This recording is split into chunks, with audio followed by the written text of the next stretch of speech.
नमस्कार दोस्तों, स्वागत है एक बार फिर से आपका हमारे YouTube चैनल जिसका नाम है म्यूज़िक वाले गुरी सर पर। हमने शुरू की थी हमारी यूनिट सेकंड जिसका नाम है लोक संगीत, और इसके अंदर हमने सबसे पहला जो टॉपिक किया लोक गीत। आज हम करने वाले हैं हमारा सेकंड टॉपिक जिसका नाम है लोक वाद्य, और इस टॉपिक को मैं आपको पिक्चर्स दिखाते हुए पूरा कंटेंट क्लियर करने वाला हूं, तो वीडियो में एंड तक साथ में बने रहिएगा। कोई भी ऐसा लोक वाद्य नहीं है जो आपसे छूटेगा। इससे रिलेटेड आने वाले सभी क्वेश्चन आपके एग्जाम में सही होने वाले हैं। और साथ ही साथ अगर आप वीडियो पर आ गए हैं तो वीडियो को लाइक कर दीजिए, चैनल को सब्सक्राइब कर लीजिए और अपने दोस्तों के साथ कर दीजिए इसको शेयर। और ये कंटेंट आपको अगर PDF के रूप में चाहिए तो आपको हमारे टेलीग्राम चैनल जिसका नाम है म्यूजिक वाले गुरी सर, इसका लिंक जो है आपको डिस्क्रिप्शन में भी मिल जाएगा। अगर वहाँ पर आप डायरेक्ट सर्च करना चाहते हैं तो लिखिए म्यूजिक वाले गुरी सर और आपको हमारा वह चैनल मिल जाएगा, वहाँ हमें ज्वाइन कर लीजिए। तो बढ़ते हैं हमारे टॉपिक की तरफ। देखिए लोक वाद्य, तो गीतों में लय की प्रमुखता होती है, इसके लिए वाद्य की आवश्यकता हुई। फलस्वरूप लोक गीतों में लोक वाद्यों का प्रयोग प्रारंभ हुआ। पौराणिक गाथाओं में भी हम लोक वाद्यों को किसी न किसी रूप में पाते हैं, जैसे शिव का डमरू, कृष्ण की वंशी, विष्णु का शंख इत्यादि। लोक जीवन में आनंद और उत्साह बढ़ाने में वाद्यों का सदैव ही प्रयोग होता आया है। नृत्य और गीत दोनों वाद्यों पर ही आधारित होते हैं, अतः लोक जीवन में इन कलाओं को सुरक्षित रखने में वाद्यों ने समुचित सहायता दी है। लोक वाद्यों ने हमारे जीवन के साधन और भक्ति पक्ष को सदैव बल दिया। लोक गीतों में प्रयुक्त लोक वाद्य हमारे वर्तमान जीवन के भी हैं। लोक जीवन में जितना महत्व लोक गीतों का है उतना ही महत्व लोक वाद्य और लोक नृत्य का भी है। लोक गीतों में प्रयुक्त वाद्य और नृत्य एक दूसरे के सहगामी हैं। भिन्न भिन्न अवसरों पर भिन्न भिन्न अभिव्यक्तियों के लिए लोक गीत में अनगिनत वाद्य यंत्र प्रयुक्त होते हैं। लोक संगीत में कुछ विशेष वाद्यों का प्रयोग होता है जिनका विकास और प्रसार लोक जीवन तक ही सीमित है। अतः उत्तर भारत में लोक संगीत में प्रयुक्त होने वाले स्वर वाद्यों में एक तारा, रावण हत्ता, घंटी, चिकारा इत्यादि का प्रयोग होता है। भिन्न भिन्न प्रांतों में इनके रूप में तथा बनावट के अनेक भेद प्रचलित हैं। सुशील वाद्यों में बांसुरी मुख्य वाद्य है। अवनद्द व घन वाद्यों में ढोलक, खंडी, झांझ, करताल उल्लेखनीय है। लोक वाद्यों में ढोलक सबसे महत्वपूर्ण वाद्य है। पंजाब से राजस्थान तक तथा उत्तर प्रदेश से हिमाचल तक इनका प्रमुख स्थान है, इसलिए प्रमुख वाद्य यंत्रों का अध्ययन आवश्यक है। तो देखते हैं लोक वाद्य यंत्र क्या होते हैं, इसके बारे में हम डिटेल से अब पढ़ेंगे। वे ध्वनि यंत्र जिनसे सांगीतिक ध्वनि उत्पन्न की जाती है उन्हें वाद्य यंत्र कहते हैं। वाद्य यंत्र सभी प्रकार के संगीत में गायन, वादन व नृत्य सभी विधाओं में प्रयोग में लाए जाते हैं। संगीत में वाद्य यंत्रों के 4 प्रकार होते हैं। सबसे पहला तत् वाद्य यंत्र, दूसरा है सुषिर वाद्य, तीसरा है अवनद्द वाद्य और चौथा है घन वाद्य। और इनके जो इंग्लिश नेम हैं, तत् वाद्य को कहते हैं कोडफोनिक और सुषिर वाद्य को कहते हैं एक्रोफोनिक, अवनद्द वाद्य को कहते हैं मेम्ब्रोफोनिक और घन वाद्य को कहते हैं हाइड्रोफोनिक। ठीक है, तो अब इनके बारे में हम एक एक करके डिटेल से जानकारी प्राप्त करेंगे, साथ में आपको मैं पिक्चर्स के साथ में समझाऊंगा।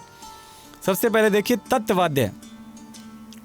तत्वाद्य यंत्र या तंतु वाद्य, इस श्रेणी में वाद्यों में तारों द्वारा स्वरों की उत्पत्ति की जाती है। इसमें तारों पर किसी अंगूठी नुमा वस्तु या किसी अन्य वस्तु की सहायता से आघात करते हुए ध्वनि उत्पन्न की जाती है। तंतु वाद्य भी 2 प्रकार के होते हैं जो निम्न हैं। सबसे पहले है तत्वाद्य, यानी कि तंतु वाद्य में प्रथम प्रकार में तार के वे साज आते हैं जिनको मिजराब या किसी अन्य वस्तु की सहायता से टंकोर यानी कि खींचकर या घर्षण द्वारा टंकोर देकर बजाते हैं, जैसे वीणा, सितार, एक तारा, दो तारा आदि। दूसरे हैं वितत वाद्य। वितत वाद्यों की श्रेणी में तार के वे साज आते हैं जिन्हें गज की सहायता से बजाते हैं। अब देखिए यहाँ पर आपका कन्फ्यूज़न होता है तत्वाद्य और वितत वाद्य में। तत्वाद्य को तो किसी मिजराब की सहायता से बजाया जाता है, जबकि वितत वाद्य के लिए गज की सहायता होती है। गज लकड़ी की एक छड़ होती है जिसमें घोड़े के बाल से बना तार खूंटी से बंधा होता है, अतः गज की सहायता से बजने वाले वाद्य जैसे सारंगी, इसराज आदि इनमें इसका उपयोग किया जाता है। सबसे पहले देखिए, अब आपके सामने आते हैं प्रमुख तत्वाद्य यंत्र। प्रमुख तत्वाद्य यंत्र या वितत वाद्य यंत्र निम्नलिखित हैं। सबसे पहले देखते हैं हम एक तारा। देख लीजिए, एक तारा इस प्रकार का होता है। भक्ति संगीत में स्वर देने के लिए एक तारा वाद्य का प्रयोग किया जाता है। भिक्षुक व साधु संत लोग एक तारा लेकर भजन गाया करते हैं। क्या गाते हैं? भजन। इसकी बनावट बहुत साधारण होती है। किसी तुंबे पर 2-3 हाथ या बांस जोड़ दिया जाता है। किसी तुंबे पर 2-3 हाथ का बांस जोड़ दिया जाता है। तुंबे को आधा चमड़े से मढ़ देते हैं। इसके बाद बांस में लगी खूंटी के आश्रय से एक तार लगाते हैं। वर्तमान एक तारा केवल एक ही स्वर उत्पन्न करता है, जिसे हम आधार स्वर मान लेते हैं। उसी आधार पर गायक अपना गाना गाते हैं। घुमक्कड़ साधुओं के पास प्राय एक तारा होता है, जिस पर वे स्वानतः सुखाय भजन गाते हैं। एक तार लगा हो तो एक तारा, 2 तार लगे हो तो उसे 2 तारा कहते हैं। ठीक है, समझ गए आप? अगर एक तार लगा है तो एक तारा है, और 2 तार लगे होंगे तो उसे 2 तारा कहते हैं। इसी प्रकार आगे है सारंगी। सारंगी एक वितत वाद्य है, देख लीजिए। लोक वाद्यों में सारंगी मुख्यतः सभी जगह प्रचलित वाद्य है। इसकी बनावट में भी कोई अंतर नहीं है, लेकिन अपनी अपनी सुविधा की दृष्टि से इसमें लगे तारों की संख्या में अंतर पाया जाता है। देखिए इसमें क्या है, तारों की संख्या में अंतर मिल सकता है जगह जगह पर। जोगिया सारंगी में तांत के 3 तार लगे होते हैं। राजस्थान में लंगाओं में प्रचलित सारंगी में 4 मुख्य तार और 8 सहायक तार होते हैं, जिसे गुजरातन सारंगी कहते हैं। सिंधी सारंगी, जिसमें 2 लोहे के और 2 तांत के 4 मुख्य तार, 7 झारा और 17 तरह के तार होते हैं। यानी कि सिंधी सारंगी में कितने तार हो गए? 17 तरह के। धानी सारंगी में मुख्य 2 लोहे के और 2 तांत के तार होते हैं। ठीक है, ये अलग अलग तरह की सारंगियों में मैंने बता दिया कि कितने कितने तार होते हैं। राजस्थान में मंगा जाति द्वारा प्रयोग होने वाले वाद्य की कमाईचा वादन क्रिया सारंगी से मिलती जुलती है। कौन सी? कमाईचा के वादन की क्रिया जो है सारंगी से मिलती जुलती है। जैसलमेर में मांगणियार जाति के लोग आलूब सारंगी का प्रयोग करते हैं। कौन सी? आलूब सारंगी। यह भारतीय शास्त्रीय सारंगी से मिलती है और लोक सारंगी का विकसित रूप है। प्राचीन काल से ही मानव अपनी भावनाओं की अभिव्यक्ति के लिए गीत, वाद्य, नृत्य को माध्यम बनाता आया है। सभी वर्गों की भाषा, कला और संस्कृति एक दूसरे से भिन्न होती है, इसलिए उनके उत्पादन भी अलग अलग होते हैं।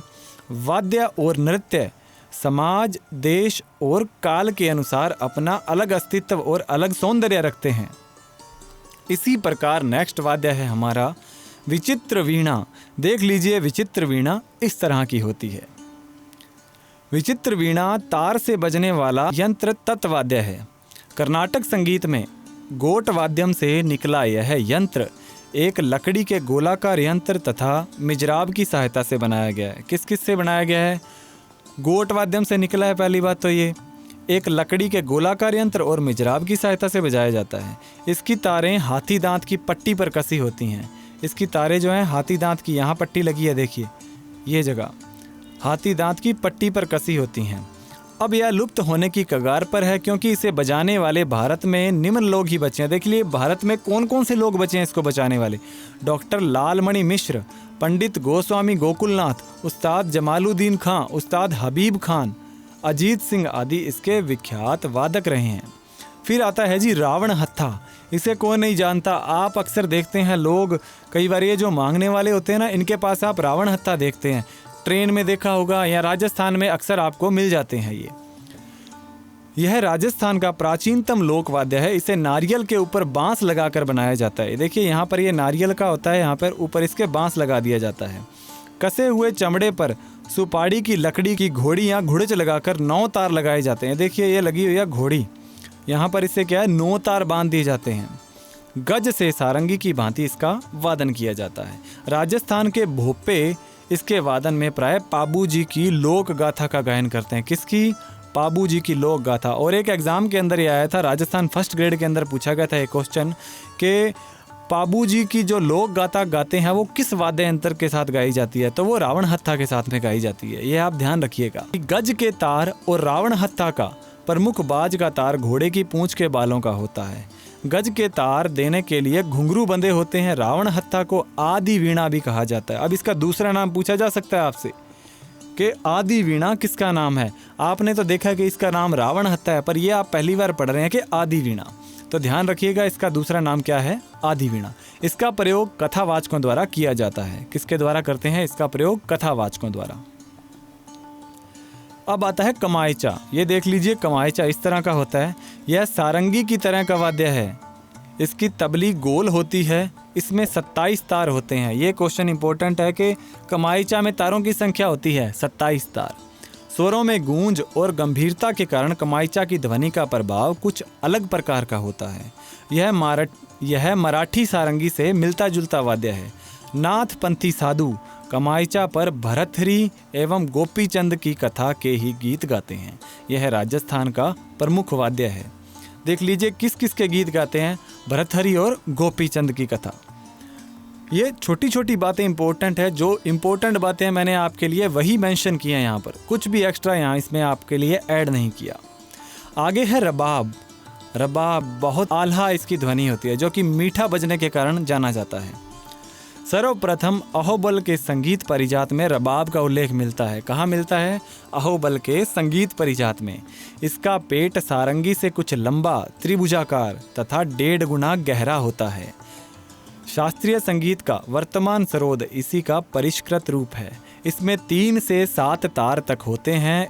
यह वाद्य अफगानिस्तान से पंजाब तक प्रचलित रहा है। अनेक उत्कृष्ट रबाबियों की परंपरा में एक प्रतिष्ठित लोक वाद्य के रूप में इसकी ख्याति रही है। इसे जबा से बजाया जाता है। किससे बजाया जाता है? जबा से। आगे है जी सुशिर वाद्य। अब सुशिर वाद्य वो होते हैं जिनमें फूंक या हवा की सहायता से इनको बजाया जाता है। देखिए, सुशिर वाद्य फूंक या हवा की सहायता से बजने वाले वाद्य यंत्र होते हैं, जैसे बीन, हारमोनियम, शहनाई, बांसुरी आदि। अब देखते हैं प्रमुख सुशिर वाद्य यंत्र कौन कौन से हैं। सबसे पहले है अलगोजा। अलगोजा 2 बांसुरियाँ। देख लीजिए, 3 या 4 छिद्रों वाली बांस से बनी बांसुरी को अलगोजा या मुरली कहते हैं। अलगोजा 2 होते हैं जिन्हें एक साथ मुंह में दबाकर फूंक से बजाया जाता है। दोनों अलगोजे एक दूसरे के पूरक होते हैं। जानवरों को चराते समय या मेले इत्यादि के अवसर पर अलगोजा की ध्वनि गूंज उठती है, मानो अलगोजा उत्सव का प्रतीक है। अलगोजा, ठीक है। एक व्यक्ति नाक से अलगोजा बजाने के लिए प्रसिद्ध है। आप बिल्कुल बताइएगा कि कौन है वो जो नाक से अलगोजा बजाने के लिए प्रसिद्ध है, और वो राजस्थान का व्यक्ति है। इतना मैं आपको बता दूं, इसके बारे में सर्च कीजिएगा। फिर है जी सिंगी। सिंगी सिंगी इस तरह की होती है।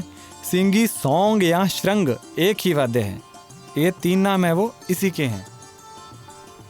यह भैंसे और हिरण के सींग का बना होता है। किसका? भैंसे और हिरण के। यहाँ इसको धातु से भी बनाया जा सकता है। कंठ से उत्पन्न ध्वनि को दबाकर वायु के सहारे से सिंगी द्वारा वादन करने पर 3-4 स्वर निकलते हैं। लोक जीवन में सिंगी वादन के द्वारा अलग अलग अवसरों पर इच्छित प्रभाव उत्पन्न किया जाता है। युद्ध के समय बजने पर इसे रण सिंगी भी कहा जाता है। अब आपने सुना होगा कि रण सिंगी बजा दी गई, तो रण सिंगी इस तरह की होती है, युद्ध के समय में बजाई जाती है। आगे आती है नफीरी। नफीरी इस तरह की होती है। आप देख लीजिए, नफीरी को सहनाई या सुंदरी भी कहते हैं। सहनाई है, इसका शुद्ध नाम शहनाई है। यह 1 हाथ लंबी लाल चंदन की लकड़ी की बनी होती है। इसमें 8 छेद होते हैं। इसका मुख 4 अंगुल लंबा होता है। इसमें हाथी दांत के पत्ते लगे रहते हैं। इन्हें मुंह में दबाकर फूंक से बजाते हैं, इसलिए इसे सुनादी भी कहते हैं। क्या कहते हैं? सुनादी। दक्षिण में इसके अनेक आकार प्रकार मिलते हैं। वहाँ शहनाई के कुछ लंबे रूप को नागस्वरम के नाम से भी जाना जाता है। लोगों में सभी मांगलिक पर्व नफीरी या शहनाई से आरंभ होते हैं। माता या भैरव का गुणगान करने के लिए राजस्थान के भोपे लोग मश्क की तरह जिस वाद्य को फूंक द्वारा बजाते हैं उसे नड़ कहते हैं। उत्तर भारत में इस भोपे को बीन कहा जाता है। मुंह की फूंक द्वारा मश्क में पहले पूरी हवा भर ली जाती है। फिर बांसुरी की तरह उनमें लगी हुई नली के 3 छिद्रों पर उंगली से संचालन से स्वर उत्पन्न किए जाते हैं। एक बार भरी हुई हवा काफी देर तक काम देती है। फिर आता है जी तुरही। तुरही देख लीजिए, इस तरह का होता है। ये रहा तुरही। अब देखिए, यह वाद्य यंत्र लगभग 4 हाथ लंबी तुरही धातु से बना है, जिसे प्राय मांगलिक अवसरों पर बजाया जाता है। ठीक है। महाराष्ट्र में इसका बहुत प्रचार है। इसमें कोई छिद्र नहीं होता, केवल हवा फूंक कर इसमें विभिन्न दबावों से ऊंचे नीचे स्वरों की उत्पत्ति की जाती है। इसलिए इसमें 2-3 स्वर बहुत तेज आवाज से निकलते हैं। इसकी आकृति अर्धचंद्राकार रूप में होती है। देख लीजिए, अर्धचंद्राकार। अगला है जी बीन। बीन तो सभी ने देखी होगी। देख लीजिए, बीन इस तरह की होती है। यह सपेरों का मुख्य वाद्य है। इसे पुंगी भी कहते हैं। इससे छोटी लुम्बी में बांस की 2 नालिकाएं लगी रहती हैं और बजाने वाले हिस्से में काठ की एक मुलायम नली लगी रहती है। देखिए, काठ की मुलायम नली है, नीचे की तरफ क्या है, 2 हिस्से हैं। इसमें 3 या 4 छेद होते हैं और उन्हीं पर वादन करके सपेरे सांप को जुमाते हैं। इसकी लंबाई लगभग 1.25 हाथ की होती है। कितनी होती है? 1.25 हाथ की। फिर आता है जी हारमोनियम। हारमोनियम सबने देखा होगा, क्योंकि आप म्यूजिक से रिलेटेड हैं तो हारमोनियम तो सबने देखा ही है। हारमोनियम हिंदुस्तानी संगीत का सर्वाधिक लोकप्रिय वाद्य है। इसका प्रयोग शास्त्रीय संगीत के साथ साथ लोक संगीत में भी होता है। आज की पारंपरिक घरेलू महिलाएं संगीत में तथा विभिन्न सामाजिक अवसरों पर, तीज त्योहार पर गाए जाने वाले गीतों में बिना हारमोनियम और ढोलक के संगीत कठिन है। विशेषतः उत्तर भारत में हारमोनियम का प्रयोग मुख्यतः संगीत वाद्य में होता है। हारमोनियम लकड़ी की पेटी से बना होता है। इसमें काली व सफ़ेद पट्टियां लगी होती हैं। इसमें 3 सप्तकों के स्वर होते हैं। देख लीजिए, इस तरह का होता है ये हारमोनियम। अब आगे देखिए शंख। शंख इस तरह का होता है। यह एक आदि वाद्य है जिसे प्रकृति ने मनुष्य को दिया है। सागर तल में समुद्री जीव का ढांचा ही शंख कहलाता है। मंदिरों में पूजा के समय इसका प्रयोग किया जाता है। प्राचीन काल में युद्ध की शुरुआत शंख वादन से ही होती थी। इसका पेट 12 अंगुल का होता है। देख लीजिए, पेट है जो इसका 12 अंगुल का होता है। हवा फूंककर शंख वादन किया जाता है। इसमें वायु के दबाव और होठों की गति से एक ही स्वर को तुरही वादन की तरह ऊंचा नीचा करके प्रसारित किया जाता है। कुछ लोग अपनी कुशलता से इसमें विभिन्न स्वर बजा देते हैं। शंख अनेक आकार प्रकार के होते हैं जिनमें सभी वादन के योग्य नहीं होते। देख लीजिए, जो शंख हैं जो बजाने लायक होते हैं ना, वो सारे नहीं होते, क्योंकि ये बहुत सी शेप में मिलते हैं समुद्र से, तो बजाने लायक होते हैं। कुछ इस तरह की शेप के होते हैं वो। अब आगे आ जाते हैं जी अवनद्द वाद्य। चमड़े से मढ़े हुए वाद्य अवनद्द वाद्य कहलाते हैं। इसमें व्यक्ति को हाथ या लकड़ी से चमड़े की सतह पर प्रहार करना पड़ता है। इसके पश्चात उससे ध्वनि निकलती है जिससे गाने के साथ मनोरंजन किया जाता है। अवनद्द वाद्य के प्रमुख उदाहरण क्रमशः मृदंग, ढोलक, डफ, तबला आदि हैं। और प्रमुख अवनद्द वाद्य यंत्र देख लेते हैं कौन से है। सबसे पहला है डमरू। डमरू आपने देखा होगा शिव भगवान के हाथ में। शिवजी का डमरू विश्व प्रसिद्ध है। बंदर नचाने वाले नट, जादूगर और जोगी लोगों का यह एक प्रतीक वाद्य है। 1 से 2 बालिश्त तक लंबा डमरू दोनों सिरों पर चमड़े से मढ़ा होता है। इसके दोनों मुख रस्सी से कसे होते हैं। इसके बीच का हिस्सा एकदम पतला होता है जिससे एक रस्सी अलग से लटकी रहती है। रस्सी के मुख पर घुंडी लगी रहती है। देखिए, घुंडी बनी हुई है। जब इसको वो हाथ से हिलाता है, डुलाता है, तो ये घुंडी एकदम यहाँ प्रहार करती है और नीचे वाली नीचे वाले पर, और डुग डुग की आवाज़ इससे निकलती है। हाथ को इधर उधर घुमाने से घुंडीदार रस्सी डमरू के दोनों मुखड़ों पर हाथ को इधर उधर घुमाने से घुंडीदार रस्सी डमरू के दोनों मुखड़े को चोट करती है तो डिम डिम डिम की आवाज़ निकलती है। इसके छोटे स्वरूप को डुगडुगी या डिमडिमी कहते हैं। इसका जो छोटा स्वरूप होता है उसे डिमडिमी, जो बच्चों को खेलने के लिए देते हैं हम। फिर सेकंड है जी चंग, जिसको डफ भी कहते हैं। आपने होली के अवसर पर देखा होगा इसको बजाते हुए लोगों को। 4 अंगुल चौड़े लकड़ी के घेरे से मढ़ा हुआ यह वक्राकार वाद्य 16 से 22 अंगुल व्यास तक का होता है। इसे बाएं हाथ से पकड़कर हृदय के समीप स्थित कर दाहिने हाथ की थाप द्वारा बजाते हैं। ठीक है, बाएं हाथ यानी कि लेफ्ट हैंड से इसको पकड़कर हमारे जो हार्ट वाला है, हार्ट वाली साइड है, वहाँ रखते हैं और राइट हैंड से इस पे थाप करते हैं। इसके छोटे स्वरूप को डपली या डफली कहते हैं। चंग के द्वारा लोक कथाओं की प्रस्तुति की जाती है। होली पर ग्रामीण लोग इसके साथ लोक गीत गाते हैं। चंग के बड़े स्वरूप डफ कहलाते हैं। डफली के घेरे में 3 या 4 जोड़ी झांझ लगे होते हैं यहाँ साइड में। क्या है? 3 या 4 जोड़ी झांझ, छोटे छोटे, ठीक है। इसका वादन चंग की तरह है, हाथ की थाप से किया जाता है। ग्रामीण क्षेत्रों का यह है प्रसिद्ध वाद्य है। बांसुरी के साथ इसका वादन मनोहारी होता है। तो ये था आपका डफ। आगे है बोल या मृदंग भी कहते हैं इसको। ये ढोल का आकार बेलन के समान होता है, जो अंदर से खोखला रहता है तथा दोनों ओर से चमड़ा मड़ा रहता है, ठीक है। अंदर से क्या है? खोखला, दोनों ओर क्या है? चमड़े से मड़ा है। इससे दाहिने हाथ की हथेली से विवाह इत्यादि के अवसरों पर बजाते हैं। एक हाथ में लकड़ी लेकर आघात किया जाता है और दूसरे हाथ में अंगुलियों तथा हथेली या पंजे से ताइन किया जाता है। शायद ही कोई ऐसा प्रांत होगा जहां ढोल का कोई ना कोई रूप प्रचलित न हो। ढोल की विभिन्न आकृतियां पाई जाती हैं। इसे मांदल आदि के नामों से पुकारा जाता है। किसके नाम से? मांदल के। फिर आता है जी ढोलक। देख लीजिए ढोलक किस तरह का होता है। यह ढोल की भांति छोटे आकार की होती है। किस आकार की है? छोटे आकार की है। दोनों हाथों से बजाया जाता है। मांगलिक पर्वों पर स्त्रियों के गीत प्राय ढोलक की ताल पर ही लोकगीत, विवाह गीत आदि को गाती हैं। फिर आता है जी ताशा। देखिए ताशा जो है गम का प्रतीक है। ये अलग से बता रहा हूँ आपको। यह मुगल कालीन वाद्य है। मिट्टी की 2 बालिश्त व्यास की कटोरी, ये जो नीचे की है ना, ये मिट्टी की होती है वैसे तो। 2 बालिश्त व्यास की कटोरी जैसे वाद्य को एक चमड़े से मढ़ दिया जाता है। किससे मढ़ दिया जाता है?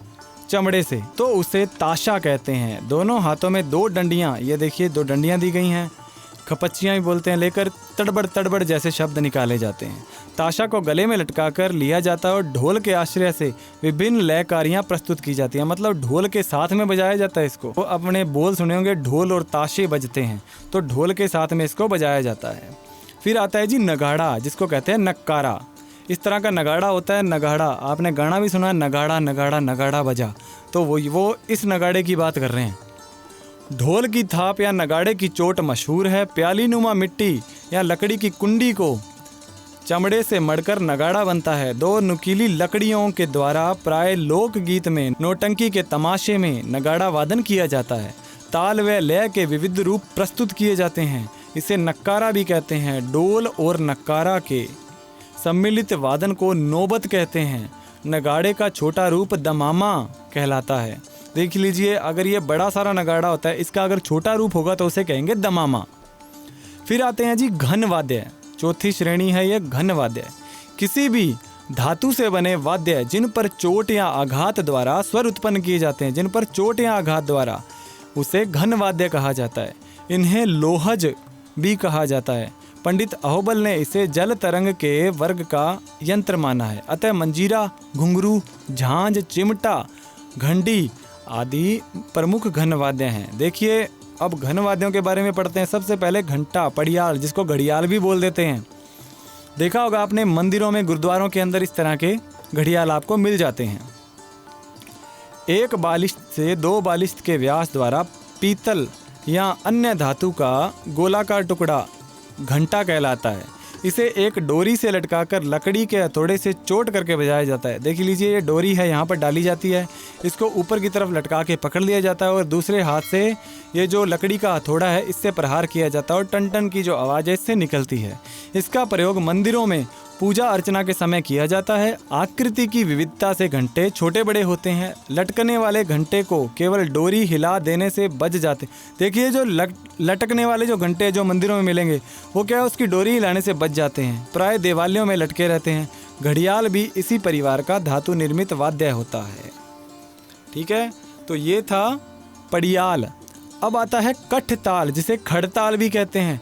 लकड़ी के बने हुए 11 अंगुल लंबे, देख लीजिए, गोल डंडे को कठताल कहते हैं। दोनों टुकड़े हाथ में डीले पकड़कर बजाए जाते हैं, जिससे कट कट की आवाज निकलती है। अन्य वाद्यों के साथ केवल ताल और लय में चमक उत्पन्न करने के लिए कठताल बजाए जाते हैं।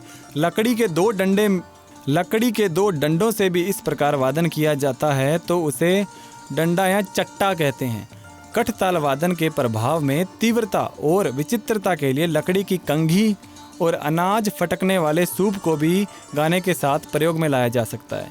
इसके वादन में केवल इच्छित मात्राओं पर ताल देना ही वादन का लक्ष्य रहता है। इच्छित मात्राओं पर, फिर आता है जी मंजीरा। मंजीरा तो लगभग सबने देखा होगा। इस तरह मंजीरा 8 से 16 अंगुल व्यास तक के धातु के गोल टुकड़े झांझ कहलाते हैं। झांझ का छोटा स्वरूप क्या है? मंजीरा कहलाता है। अगर 8 से 16 अंगुलियों के व्यास का होगा तो क्या होगा? झांझ होगा। अगर छोटा होगा तो मंजीरा कहलाएगा। इनके मध्य में डोरी निकालकर तथा उस पर कपड़ा बांधकर हाथ से पकड़ने योग्य कर लेते हैं। फिर एक एक हाथ में एक एक टुकड़ा पकड़कर दोनों को एक दूसरे के आघात से बजाते हैं, जिससे मन चाही झंकार निकाली जाती है। प्राय देवी देवताओं की स्तुति के समय झांझ मंजीरा का वादन किया जाता है। धातु की थाली पर भी लकड़ी से चोट लगाकर झांझ जैसी ध्वनि उत्पन्न की जाती है। फिर अजी घुंघरू। घुंघरू देख लीजिए, घुंघरू आप सभी ने देखा होगा। जो नर्तक होते हैं वो बांधते हैं इसको। धातु के गोल टुकड़े घुंघरू कहलाते हैं। इनके अंदर लोहे या कंकड़ की छोटी छोटी गुटिकाएं डाल दी जाती हैं।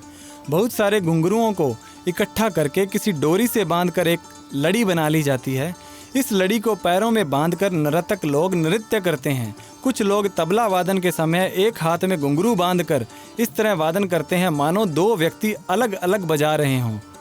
छोटे आकार के चांदी के घुंघरुओं से पैरों का जो जेवर बनाया जाता है उसे पायल, पायजेब या पैजनिया कहते हैं। घुंघरुओं को घघरिया और शुद्र घंटी का नामों से भी पुकारा जाता है। घुंघरुओं के बिना किसी भी नृत्य की कल्पना नहीं की जा सकती। फिर आता है जी चिमटा। चिमटा देख लीजिए, आपने घर में रोटी जो उलट पुलट करने के लिए चिमटा यूज़ करते हैं, उसका एक लंबा रूप है। इसके साथ में इस तरह की ये छोटी छोटी पट्टियाँ डाल दी जाती हैं। लोहे की 2-3 हाथ लंबी 2 पट्टियों को मिलाकर चिमटा बनाया जाता है। पट्टियों के बीच में झंकार के लिए लोहे की गोल गोल पत्तियां लगा दी जाती हैं। बाएं हाथ में एक और चिमटा पकड़कर दाहिने हाथ से अंगूठा और उंगलियों के झटके से भजन कीर्तन के समय चिमटा बजाए जाने का प्रचलन है। और आगे है जी मुखचंग, जिसको मोरचंग भी कहते हैं। इसे मुहचंग या मोरचंग भी कहते हैं। इसका आकार त्रिशूल की तरह होता है। इसकी लंबाई 5 अंगुल की होती है। मुखचंग को दांतों में दबाकर बीच की पत्ती को उंगली द्वारा स्प्रिंग की तरह झटकाकर बजाते हैं। ये बीच की पत्ती है, इसको क्या है, झटकाकर बजाते हैं। मुख द्वारा वायु फेंकने से जूं जूं की ध्वनि पत्ती के कंपनों से मिलकर ऊंची नीची आवाज में गूंजती रहती है। इसे सुशिर वाद्य भी कह सकते हैं और अवनद्ध वाद्य भी। लोक वाद्यों को सम्मिलित रूप से बजाते समय इनमें मुखचंग की ध्वनि अपना एक अलग ही आकर्षण रखती है। इसकी ध्वनि बहुत ही आकर्षक होती है। अगर आपने मोरचंग को सुना हो तो इसकी जो है आवाज़ है ना, बहुत मीठी होती है। फिर आता है जी मटका। ये पिक्चर मैंने इसलिए ली क्योंकि मटका आपने देखा होगा, पानी भरने वाला अपने घर में, तो उसी तरह का एक मटका होता है। पानी रखने वाला या दाल पकाने वाला मिट्टी का बड़ा मटका स्वयं एक प्रभावकारी ताल वाद्य है, जिसका सबसे अधिक प्रचार दक्षिण भारत में है। मटके को गोद में रखकर दोनों हाथों की उंगलियों तथा हथेलियों के आघात द्वारा वादन किया जाता है।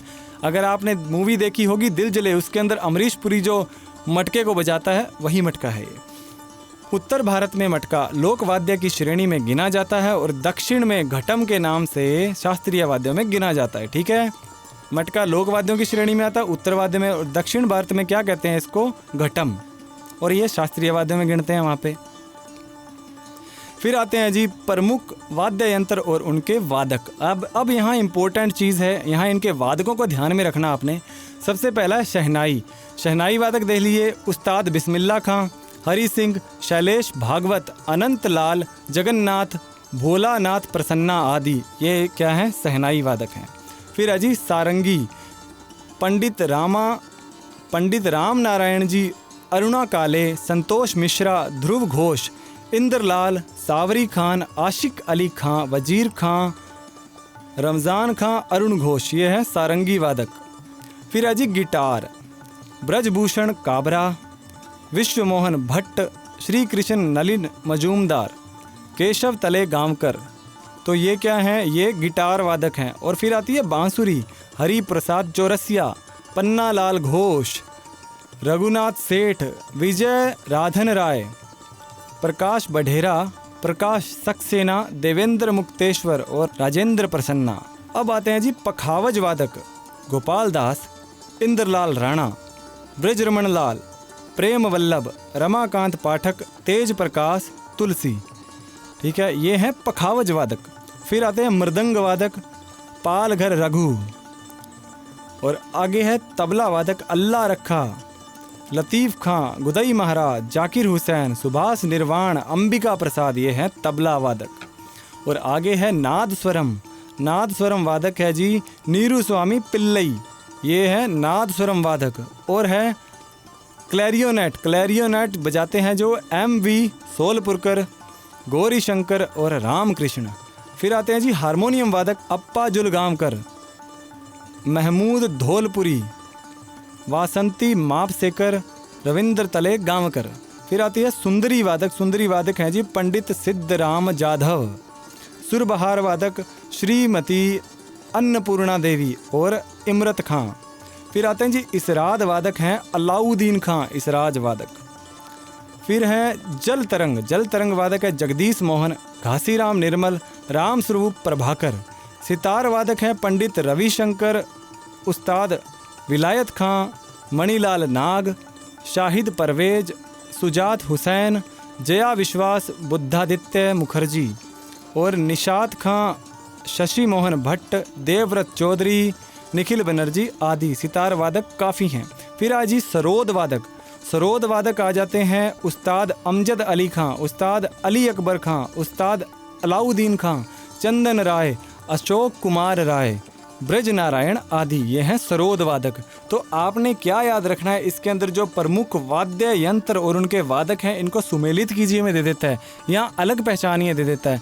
मान लीजिए एक क्वेश्चन आ गया, उसके अंदर बता दिया इसमें से अलग छांटिए, 3 नाम दे देगा बिस्मिल्ला खां, हरी सिंह, शैलेश भागवत, चौथा नाम दे देगा पंडित राम नारायण जी, क्योंकि पंडित राम नारायण जी हैं वो सारंगी वादक हैं। अब इसमें से अलग पंडित राम नारायण जी निकल जाएंगे। तो देखिए आज का जो हमारा वाद्य यंत्र वाला था जो टॉपिक वो यहाँ पर कंप्लीट होता है। वीडियो अच्छी लगी हो तो शेयर कीजिएगा, साथ ही साथ चैनल को सब्सक्राइब कीजिएगा और अपने दोस्तों के साथ शेयर करना न भूलिएगा। यहाँ हमारे वाद्य यंत्र का ये छोटा सा टॉपिक था जो क्लियर होता है। मिलते हैं नए लेक्चर में नए टॉपिक के साथ में, तब तक के लिए पढ़ते रहिए, बढ़ते रहिए। जय हिंद, जय भारत।